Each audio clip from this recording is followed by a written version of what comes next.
Hi, my name is Miracle, also known as Product Sis, and you're welcome to my YouTube channel. Today, I'm going to be speaking on a topic that is very dear to my heart, and I have tagged it 4 things to prioritize as a junior product manager or as an early career product manager. Now, I understand that the tips I'm going to be sharing today are tips that can be applied at different levels of product management. But oh well, I'm just that passionate about my junior PMs and early career PMs. So without further ado, let's get right into the video.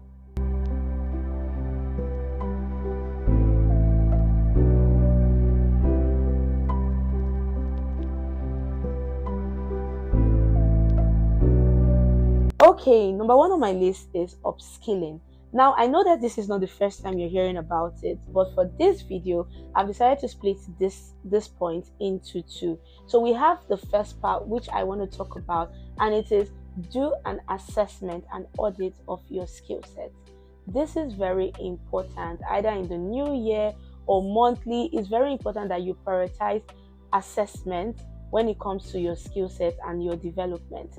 Now, how do you do this? You want to start asking yourself questions like, what are my strengths? What am I doing well? What do I enjoy doing as a PM? What are my weaknesses? Where am I lacking? What am I struggling with that is critical for my next opportunity? I'll give you a practical example. I remember last year, I noticed consistently, as much as I love my job as a product manager, and I know it can be quite stressful, I realized that just by running an assessment, doing an assessment of my skill set, I did so well in things like stakeholder management, prioritization, communication, and lots more. But there seemed to be something that was missing, or I found myself struggling with. Not exactly because I wasn't going to be good at it, but because maybe I had not paid much attention to it. So when I found myself in a position that required that particular skill set, it became more obvious to me, and it's something that I decided that I needed to address. What do I mean? Now, when it comes to decision making, like, I don't know if you've heard that product managers are data driven when it comes to decision making, and that will always involve you like working with data, working with your fellow colleagues that are data scientists.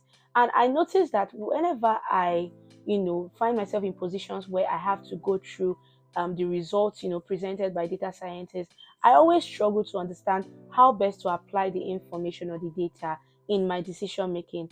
And based on my assessment, I realized, okay, I needed to build my skills on data. Doing this will really help you streamline your development process and reduce overwhelm, because believe me, I know the internet is very, very opinionated, and you always find yourself, especially as a junior product manager, you always find yourself in positions where you feel like you're behind because there are a lot of things to learn. But if you prioritize assessing your skills based on where you are, and the next, and when I mean next, I'm not talking about future, and the next step you need to take, it will make things easier for you, and you would be able to prioritize what to learn in season and what not to learn. Hope that helped. Another question I feel like product managers should ask themselves from time to time, especially if you're quite early in your career, is, am I looking to be a generalist as a PM? Do I want to go on the generalist path, or am I looking to specialize someday? This is something that will help you tailor your personal development goals and the things you should be learning part time.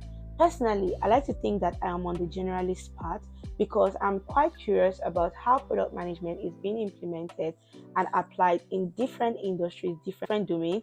And I'm always looking for new challenges in different industries.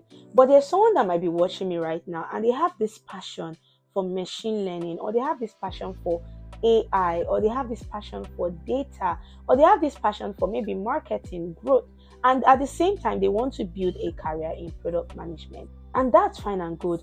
But you want to, early enough understand the path that you're building so that you're able to prioritize the knowledge, prioritize the skills you're expected to accumulate. So let's say, for example, you want to, be an AI product manager, you want to specialize.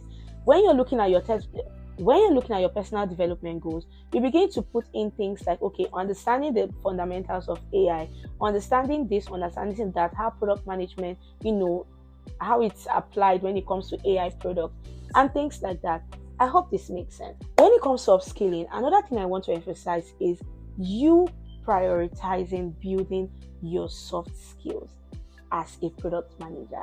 One thing you will agree with me is that when it comes to product management, most of the things we do are based on soft skills. So you have communication, you have stakeholder management, prioritization, trade-offs, negotiation, right? And lots more. You want to begin to pay attention to these things because you don't want to be that product manager that does well in stakeholder management but struggles with decision making. And even when you make the decision, you still struggle with confidence in communicating this thing that have been decided. So this year, if confidence is a problem for you, please find ways, learn about it, build it, sharpen that skill set because it's also crucial for your, for success in your role as a product manager. Next thing on my list that I need you to prioritize as a junior product manager or an early career PM is feedback. I feel like I'm going to have like a separate video on this where I'm going to go deep into how to go about, getting feedback on, bringing it up in your one-on-ones with your manager. But you see, this year and beyond, prioritize feedback. One thing you need to understand is that feedback is a great catalyst for growth. I know with feedback comes things that you don't want to necessarily hear, but if you're going to grow, there are things that you must hear. There are things that you need to embrace in order to make progress. So prioritize feedback with your peers, your colleagues, even if there is no system currently in your company that ensures that you get feedback from your colleagues and all. Make it a point of duty to request for feedback. So let's say you just finished launching a product experience, or you guys just finished your sprint or something. Little things like reaching out to your colleagues or whoever you work with. As a PM, you work with so many people, right? There's a designer, there's the engineering team, the inside team, and external stakeholders. There's nothing wrong in reaching out to them, even your manager in their DMs and saying, "Oh, hi, first of all, I really had a lovely time. I had an amazing time working with you on this project or on this product or on this initiative. I'm looking at getting feedback on my work, and I really appreciate it if you would let me know. Okay, if there was a time where I did something great that you really appreciated, let me know. If there was a time where you felt like, oh, this could have been better, let me know." This will go a long way, help you go a long way in your career.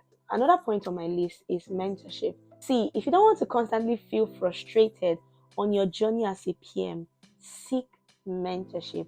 And not just that, be willing to commit yourself to the process, right? You want to make sure you have somebody in your life, in your career that you're able to run things by just to make sure you're on the right path. Someone that has gone ahead of you that can, share from their experiences and help you get insight on how to handle things better as a product manager. It's a very short point, but it's something that if you prioritize and if you take hold of, will help you go a long way as a product manager. Next on my list is be visible. What did I say? Yes, be visible. As a product manager, you are a professional. If you're watching me right now and you don't have a LinkedIn profile, what is the color of your problem, right? Because if you said that you are someone that is constantly seeking new opportunities, you need to understand that it's the internet era. Everybody's all about digital footprint, right? I'm not saying you have to constantly and consistently post on this platform, but let it be that you are on there, you are visible. People can search for you. They can, reach out to you for new opportunities if need be. Another reason why you need to be visible. See, this product management career and this path is quite, I feel like it's kind of like a lonely path in a way. And there are people that would really, really benefit from your experience. They will really, really benefit from your failures. They'll really, really benefit from your wins, right? So you being visible is you helping the next generation of product managers or helping the next generation of people that are passionate about problem solving. So it's crucial, it's important that you're visible. For those of you that are passionate like myself, that love to help upcoming, early aspiring career people or product management people, right? You want to make sure you have a profile on LinkedIn. This is important. And I'm going to create another video on that, but I wanted to put that there.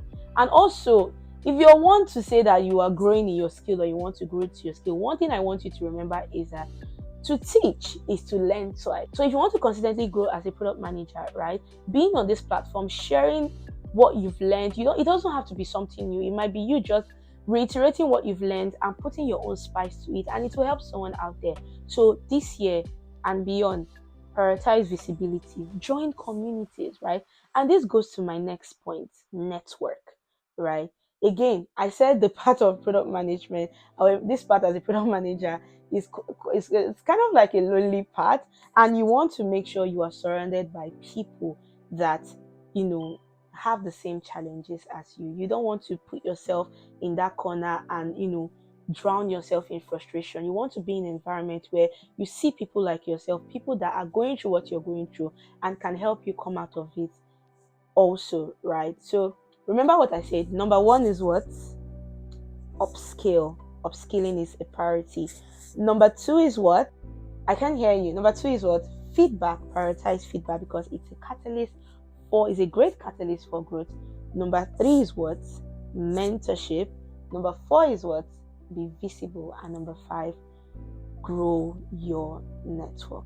Okay, that's the end of this video. I hope this helped you, and feel free to drop a comment in the comment section if there are other things you feel junior product managers or early career PMs should prioritize in this season. And also, if you're not caught up on my previous video, please click somewhere on the screen, and it's just me sharing like what it has been like working at Spotify for 1 year. I celebrated my 1 year anniversary in January, and I feel like you're going to get some lessons from there. So feel free to click somewhere on the screen and watch that video. And I'll also be looking out for you in the comment section. Till next time, bye.